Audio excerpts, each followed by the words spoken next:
오늘은 우리가 본문을 다 읽었습니다. 우리가 이게 익숙하지 않아서 한번 읽어보는 게 좋을 것 같아요.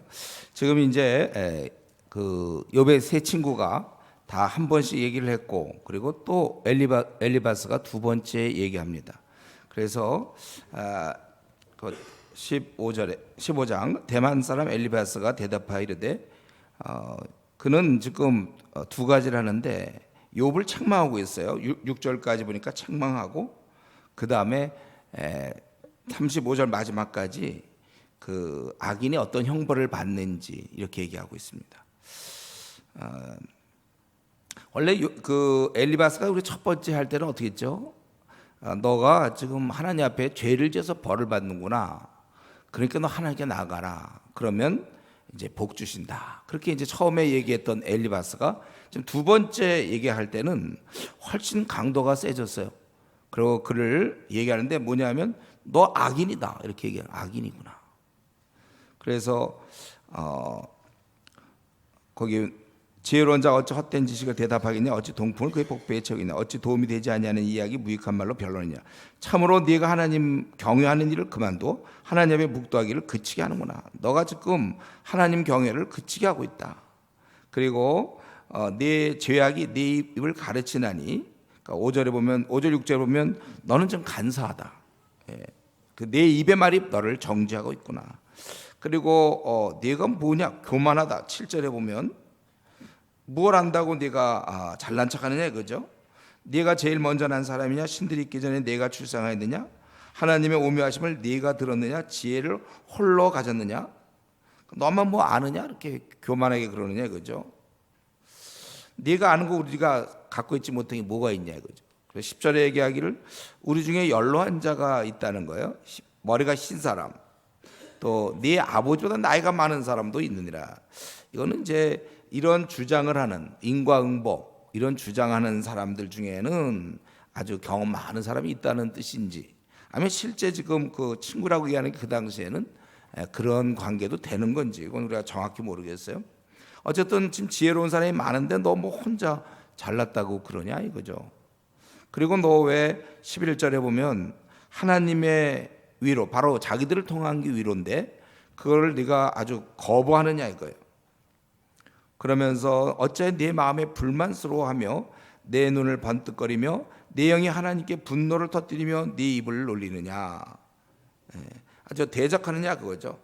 사람이 어찌 깨끗하겠느냐, 여인에게서 난 자가 어찌 의롭겠느냐, 하나님은 거룩한 자들도 믿지 아니하시나니.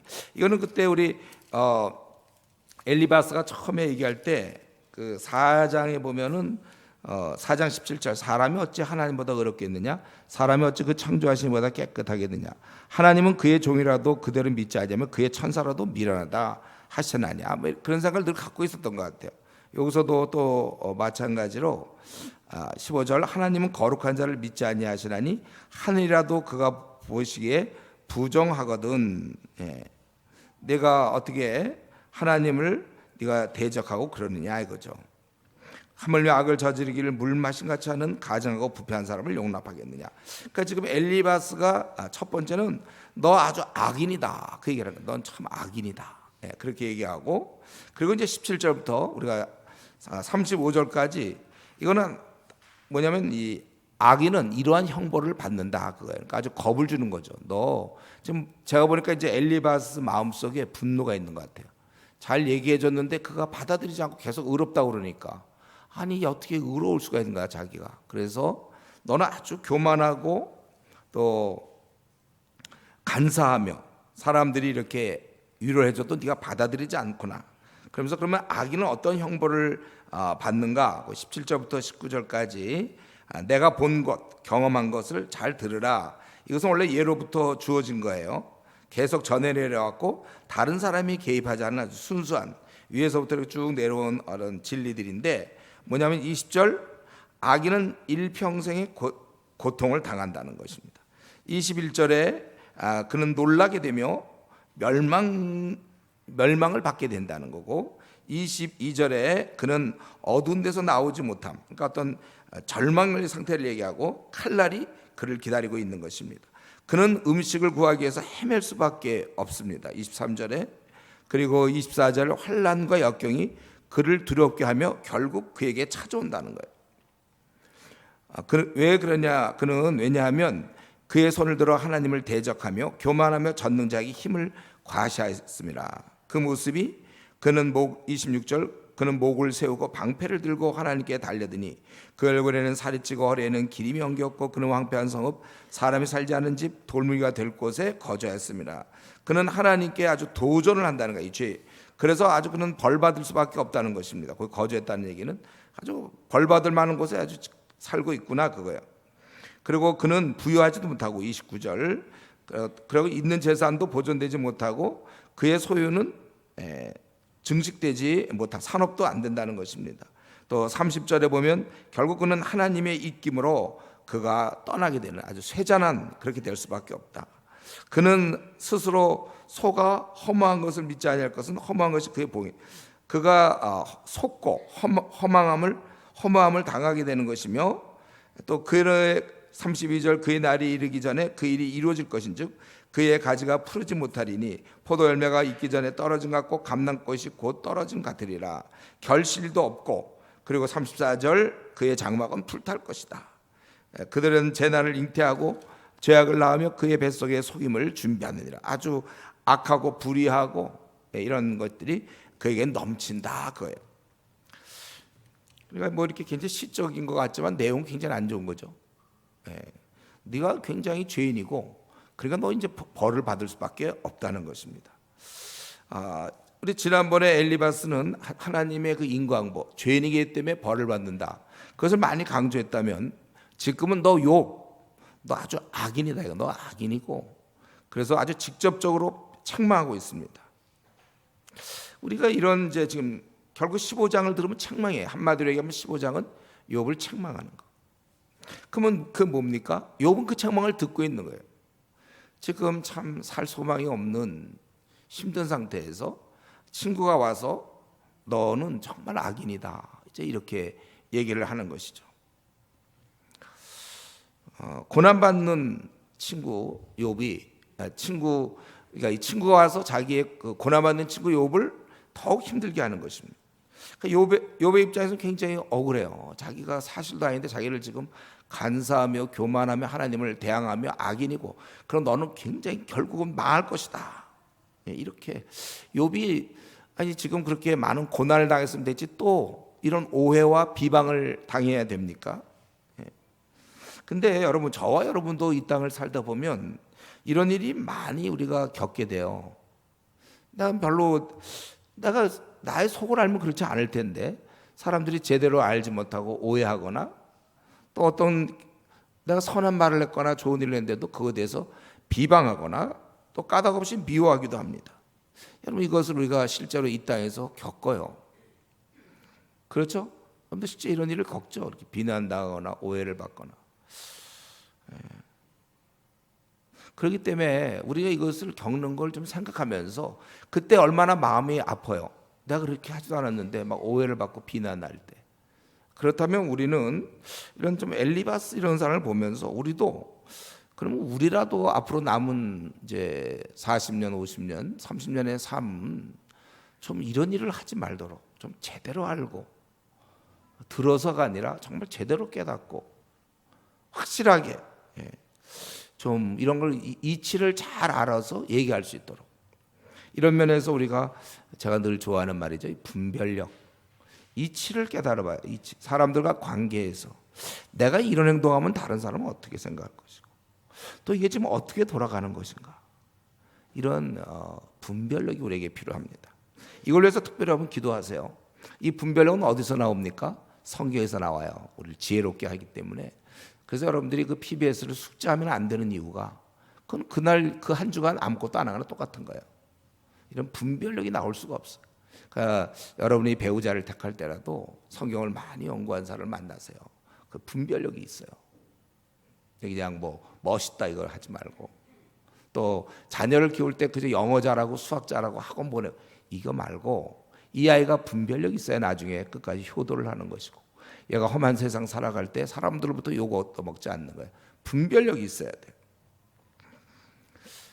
우리는 이런 엘리바스처럼 제대로 알지 못하고 그렇게 하지 않도록 우리는 분별력이 있어야 될 것이요. 그리고 또 우리는 욥의 입장을 보면서 우리가 비난과 오해를 받을 때, 지금 우리 앞으로 남은 생 동안 많이 받을 거고, 특별히 여러분이 조금 지도자 입장에 있으면 뭐 집사가 되든지 조장이 되든지 간사가 되든지 뭐 목사가 되든지 또 뭐 회사에서도 어쨌든 그런 지도자가 될 때 이런 건 아주 기본적으로 따라오는 거예요. 비난과 오해. 그럴 때 우리는 오늘 이 말씀을 좀 생각하면서 욥을 생각해 보세요. 욥이 좋을 때 이런 거 좀 들으면 슬쩍 넘어갈 수도 있어요. 근데 지금 상황은 굉장히 안 좋잖아요. 욥은 그렇지 않아도 지가 막 짜증내고 신경질 내고 막 집어 던질 것 같은데. 예. 그런데도 그 욥이 이런 일을 당했구나. 그건 의로운 욥이었잖아요. 하나님이 인정했던 그 욥도 당했다. 아니 뭐 더 생각해보면 주님을 생각해보세요. 주님도 애매히 고난을 받았다. 제가 이전에 한번 가끔 얘기한 적이 있죠. 제가 학생 선교단체에서 이제 아주 중책을 맡아서 있을 때 정말 나는 하지도 않는 그런 막 그 비난을 많이 받았어요. 그래서 저는 그게 억울해서 그거를 왜 내가 그러냐고 막 몇 번 해봤는데 할수록 더 그렇게 돼요. 그때 이제 그걸 알게 됐어요. 주님도 애매히 고난을 받았는데 넌 뭐라고 그렇게 고난을 안 받으려고 하느냐. 저한테는 그게 큰 도움이 돼서 더 이상 제가 입을 다물고 이제 기도했고, 그래서 풀린 일들이 굉장히 많습니다. 풀어보려고 하면 더 복잡해져. 주님도 비난받고 오해받았는데 나는 뭐라고 그러는가. 힘들 때 우리는 바로 그럴 때 기도하는 거예요. 자, 이럴 때 이제 욥은 어떻게 했을까요? 이런 얘기를 들으면 너는 악인이며 간사하고 교만하고, 너는 정말 나쁜 놈이구나. 그렇게 막 얘기 들었을 때 어떻게 했을까요? 긁던 뭐 질그릇을 그냥 던졌을까요? 엘리바스 이 계기라고 던졌을까? 어떻게 했을까? 싸우자고 그랬을까요? 욥이 이제 대답하여 이르되, 제가 우리 욥기를 보면서 그걸 많이 느꼈다 그랬죠. 그가 지극히 침착한 마음을 갖고 있다. 그거 우리가 보는데 여기도 보면 이제 친구들한테 이렇게 얘기하는 거예요. 이런 말은 내가 많이 들었나니, 뭐 지금까지 계속 듣고 있어요. 너희는 다 재난을 주는 위로자들이구나. 재난을 주는 위로. 헛된 말이 어찌 끝이 있으랴. 네가 무엇에 자극을 받아 이같이 대답하는가. 왜 그러느냐. 너는 나도 너희처럼 말할 수 있어요. 그래서 가령 너희 마음이 내 마음 자리에 있다 하자. 나도 그럴 듯한 말로 너희를 치며 너희를 향하여 머리를 나도 똑같이 입장이 바뀌면 너희들 지금 너희가 나한테 하는 것처럼 할 수 있다는 거예요. 그러나 5절에 그러나 입으로 너희를 나는 강하게 할 것이고 입술의 위로로 너희를 근심을 풀었으리라. 나라면 너희들처럼 이렇게 막 나를 막 그 죄인으로 몰고 비난하고 그러지 않고, 나라면 너희들을 나는 위로했을 것이다. 왜? 삶이 지금 다 죽었잖아요. 뭐 더 뭐가 무슨 욕에다 대고 무슨 뭘 하겠습니까? 위로 이런 거 볼 때 아주 그 욥의 마음을 이해할 수 있어요. 힘든 사람을 자기는 위로하겠다. 왜 근데 저는 더 나가기 전에 왜 친구들이 이렇게 와서 욥을 괴롭히는가? 좀 오지 말았으면 좋았을 텐데요. 괜히 와서 괴롭혀. 이 배후에는 제가 보니까 사탄의 공격이 있다고 생각해요. 어떻게든지 욥의 입에서 이제 어떤 원망이나 이런 것이 나올 수 있도록. 그래서 이 자꾸 욥으로 하여금 고민하게 만드는 거예요. 이 친구들은 뭐냐면 너는 죄를 지었기 때문에 벌 받는 것이다. 자꾸 아니라고 그러는 그에게 자꾸 죄 때문에 너는 벌 받는 거다. 근데 욥은 생각하면 자기는 죄를 안 졌거든요. 그런데 벌을 받아. 자꾸 그걸 의식을 하게 돼요. 그러다 보면 하나님은 그럼 불의한 거 아닙니까? 하나님이. 그래서 원망해야 되는 거. 이런 쪽으로 가도록 아마 제가 보기에 노리고 있는 것 같아요. 어쨌든 뭐 오늘 본문에 안 나왔으니까 얘기할 수는 없는데 사탄이 그냥 그만 딱 하고 아프게 막고 끝났을 것 같지는 않아요. 이런 식으로 계속 노리고 있다는 거죠. 그래서 우리는 저와 여러분이 앞으로 천국 들어갈 때까지는 이 땅에서 끊임없는 마귀의 공격이 있습니다. 하나님을 멀어지게 하고 형제를 자매를 멀어지게 하는, 항상 우리는 사탄의 공격이 있어요. 우리 공동체를 깨려고 하고 또 하나님의 천국에 들어가기 전까지 우리로 하여금 방해하는 그러한 사탄의 유혹도 있고 시험도 있고, 그래서 성경은 우리의 유일한 방법은 깨어 기도하는 수밖에 없다. 우리가 깨어 있는 마음을 갖지 않고 어느새 그냥 빠져들어갈 수 있다는 거야, 사탄이. 그러면서 그는 이제 그만 그들에 대해서는 좀 덜 얘기하고, 그는 하나님을 향해서 고백을 합니다. 그게 6절부터 시작해서 오늘 우리 17장 16절 마지막까지, 오늘 마지막 절수까지 이제 하나님을 향해서 주로 얘기를 해요. 그러면서 뭐라고 그랬습니까? 내가 말하여도 내 근심이 풀리지 않냐고, 잠잠하여도 내 아픔이 줄어들지 아니하리라. 제가 좀 빨리 하고 싶은데, 저도 이게 요즘 계속되는 이 기도회 때문에 이 약간 체력이 떨어져요. 그러니까 요 수예배 때는 좀 빨리 해야 여러분들이 좀 덜 졸리는데, 제가 천천히 하면 요 천천히 하는 속도에 맞춰서 조금씩 조는 경향이 있어요. 좀 빨리, 그래서 그걸 깨기 위해서 빨리 해야 되는데, 지금 내가 내 사정을 얘기하는 거야. 나도 욥처럼 지금 내가 빨리 못해, 지금 힘들어갖고. 아주 빨리 못해서 그러는데, 이게 지금 굉장한 얘기예요. 지금 이런, 여러분 한번 한 인간이 이런 일, 처참한 일을 당했는데 친구들이 막 공격한다고 그럴 때 어떻게 했는가. 욥은 이렇게 얘기하고 있잖아요. 7절에 주께서 나를 피로하게 하시고 나의 온 집안을 패망하게 하셨나이다. 하나님께서 나를 그렇게 하셨다는 거예요. 주께서 나를 시들게 하시고, 8절에 그래서 나의 파리한 모습이 바로 증거가 된다는 것이고, 9절에 그는 진노하사 나를 찢고 적대하시며 나를 향하여 이를 갈고 원수가 되어 날카로운 눈으로 나를 보시고, 자기의 지금 이 모습을 볼 때 이건 하나님이 나를 완전히 죽이시는 거예요. 나의 원수가 돼서 나를 갈갈이 찢는 것입니다. 아주 원수가 되어 날카로운 눈으로 나를 보시고, 그리고 무리들도 나를 향하여 입을 크게 벌리며 나를 모욕하여 뺨을 치며 함께 모여 나를 대적한다. 그리고 하나님이 나를 악인에게 넘기심에 행악자의 손에 던지셨구나. 하나님께서 나를 던지시고, 그리고 내가 평안하더니 그가 나를 꺾으시며 내 목을 잡아 나를 부서뜨리시고 나를 세워 관역을 삼. 이거 얼마나 인간으로 볼 때 비참합니까? 목을 꺾고 부수고 관역을 삼으시고, 그래서 화살들이 사방에서 나라와 사정없이 나를 쏘므로 그는 내 콩팥들을 꿰뚫고 그는 내 쓸개가 땅에 흘러나오게 하시는구나. 자기를 완전히 부시는, 그가 나를 치고 다시 치며 용사같이 내게 달려드시니, 자기를 완전히 이렇게 부숴버리는 거예요. 그래서 내가 굵은 배를 꿰며 내 피부에 덮고 내 뿔을 티끌에, 나의 영광을 티끌에 덜어봤구나. 내 얼굴은 울음으로 붉었고 내 눈꺼풀에는 죽음의 그늘이. 뭐 제대로 된 얼굴이 되겠습니까? 지금 이런 상황에서 그는 얼굴이 붉었고 울음으로 붉었고 내 눈꺼풀은 죽음의 그늘이 있구나. 그렇게 이런 상황, 하나님이 나를 가차없이 지금 몰아세우고 망가뜨리고 부셔버리지만, 그러나 17절 내 손에는 포악이 없고 나의 기도는 정결하니라. 이 정말 이걸 우리가 신앙생활하면서 여러분들 이런 마음이 있어야 된다 그랬죠. 하나님 앞에서 나는 정말 떳떳하다. 다른 사람이 다 비난하더라도 내가 바르게 산다. 이게 있어야 돼요, 여러분. 이런 힘이 있어야 돼. 이게 없으면 약해지는 거예요. 여러분의 신앙이 그 정도 돼야 돼요. 하나님 볼 때 내가 부끄럽지 않다. 이렇게 될 때 힘 있는 거고, 누가 뭐래도 괜찮아요. 또 어려움이 닥쳐도 힘이 있을 수 있어요. 왜냐하면 어려움이 닥치면 내가 뭘 잘못해서 이런가 이럴 수 있지만, 내가 잘 살고 있을 때는 어려움이 닥쳐도 우리는 그걸 견딜 수가 있는 것이죠. 지금 바로 이 욥의 분위기가 그거예요. 내 손에 포악이 없고 나의 기도는 정결하니라. 하나님이 사정없이 자기를 지금 죽이시는데도 나는 정결하다, 이렇게 얘기하는 거예요. 그렇기 때문에 18절에 이제 이런 상황에서 무언가 제3의 인물을 기대하고 있는 거죠. 땅아 내 피를 가리지 말라. 나의 부르짖음이 쉴 자리를 잡지 못하게 하라. 내 부르짖음이 계속되게 하라, 그 뜻이에요. 이걸 여러분 딱 봤을 때 뭐예요? 그 아벨이 생각나죠.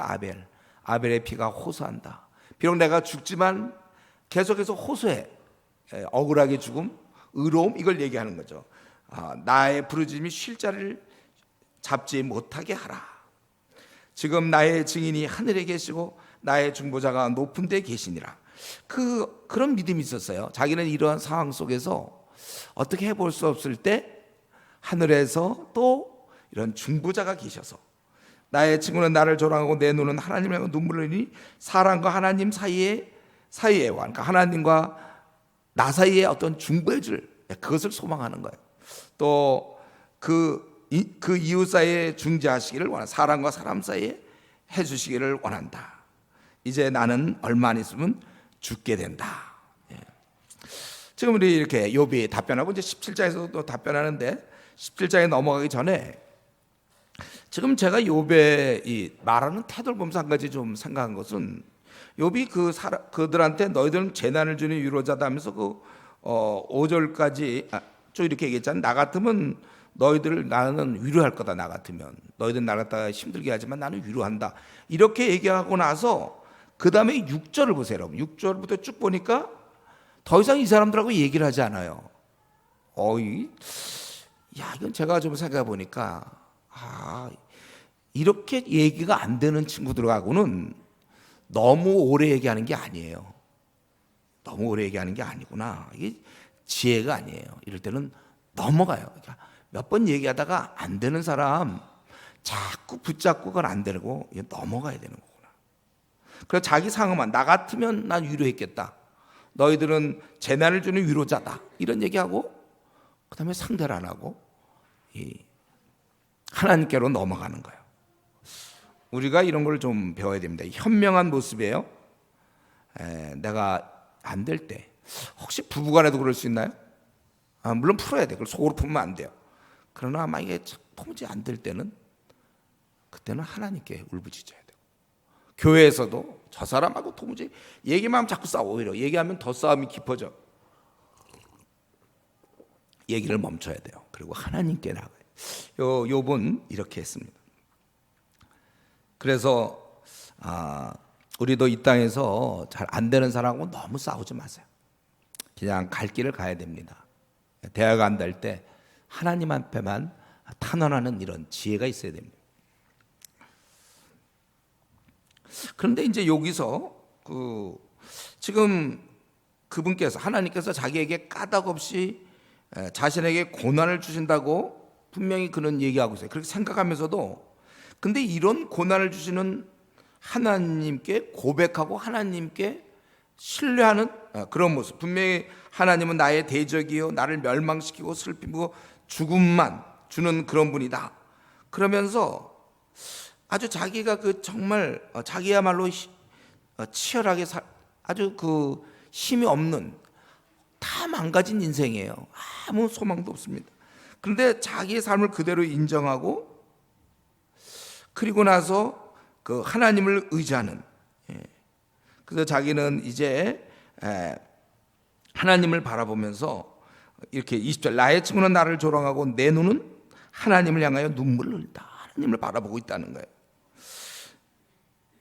자기는 왜 그분이 자기를 대적하며 죽이고 이런지 몰라요. 그러나 그의 신앙은 그걸 그대로 받아들이는 겁니다. 아마 그의 마음속은 그거겠죠. 하나님이 하시는 일은 다 이유가 있을 것이다. 내가 이유는 몰라도 그 이유를 따지지 않고 하나님을 바라보는 거예요.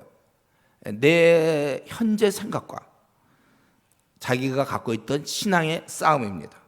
즉 보이는 것과 보이지 않는 것의 투쟁. 보여지는 것에 따라 반응하지 않고 하나님 불변하시는 선하신 목자 그 한 가지를 바라보면서 나가고 있는 것입니다.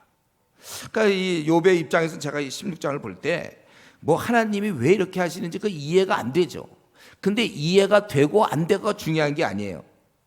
신앙은 전혀 이해가 안 되는 영역에서도 그런 상황에서도 하나님을 바라보는 것입니다. 이해가 안 돼요. 납득이 안 되더. 그래도 괜찮아요. 아마 이런 생각을 했겠죠. 제가 여기 써있지는 않지만 내 인간의 지혜는 한계가 있잖아요. 우리는 다 IQ 150이야. 몇십 년에 그래봐야 100년 미만의 경험을 갖고 있지만 하나님의 지혜는 무궁무진하시니 무궁하시니 나는 이유를 모르겠어요. 왜 이렇게 하시는지. 그러나 하나님은 신실한 분이니까 하나님께 맡기는 거예요. 하나님은 다 합당한 이유를 갖고 계시다. 왜 내가 이렇게 불치의 병에 걸려야 되죠? 나는 주를 잘 섬기는데 왜 나는 이렇게 교통사고를 당해서 어떤 경우 보면은 제가 이전에 있던 교회에 보면 신앙 좋은 권사님인 집사님인데 교회를 안 나와요. 그 자녀가 교통사고로 죽었어요. 이해가 안 돼. 안 나와요. 그러나 우리는 이런 믿음을 가져야 된다는 거예요. 내가 왜 이렇게 가난하게 살아야 되고, 왜 나는 이렇게 아주 정말 어려운 집안에서 태어났죠? 왜 나는 자란 환경이 왜 이 모양이에요? 나는 왜 하필 결혼해서 이런 여자를 만나갖고 고생을 하며, 이런 남편을 만나서 나는 왜 이렇게 고생을 해야 돼요? 부모도 또 자녀들은 왜 그래요? 또 내가 나름대로 열심히 섬기는데 나는 이렇게 늘 하는 일마다 되는 거 한 개도 없습니까? 왜 나는 그렇게 제일 밑바닥 인생입니까? 차라리 내가 신앙생활을 못했으면 좀 나아요. 신앙생활을 못했으면. 왜냐하면 내가 잘 할 말이 없잖아요.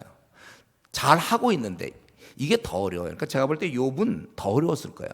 차라리 욥의 친구들이야 잘못한 거 많으니까 얻어 맞든지 하면 회개나 그러면 될 텐데, 욥은 회개할 게 없거든요. 자기는 오히려 잘 살았기 때문에 더 어려워요. 신앙생활 열심히 하는 사람에게 고난이 닥치면 그게 더 힘든 거예요.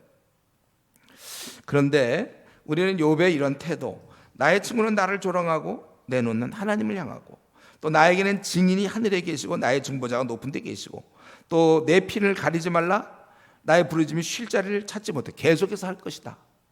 이런 거 볼 때 그는, 우리가 여기서 욥에게 배울 것은 그거예요. 우리가 이해가 안 될 때, 도저히 그거는 내가 하나님이면 그렇게 안 할 것 같은데, 도저히 이해가 안 될 때 왜 이렇게 왜 이렇게 하시는가 따질 것이 아니라 하나님을 더욱 바라보는 신앙, 우리가 이것을 배워야 돼요.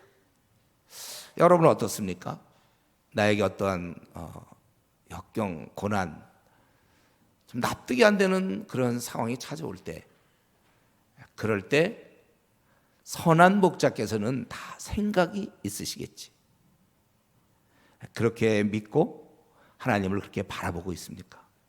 우리가 그런 신앙을 가져야 되는 거예요. 욥은 그런 신앙을 가졌습니다.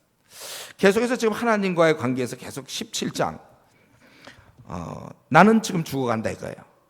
또 조롱하는 자들은 2절에 나를 아주 격동하고 있구나. 이런 상황에서 청하건대 3절 나에게 담보물을 주소서, 나의 손을 잡아줄 자가 누구리까?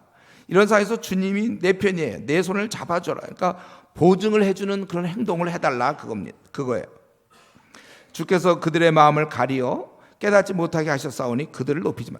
지금 그 친구들, 이들은 지금 아주 어두워져 있다는 거예요. 그리고 보상을 얻으려고 친구를 비난하는 자는 그의 자손들의 눈이 멀게 되리라, 어두워지리라. 그들은 그렇게 될 것이다.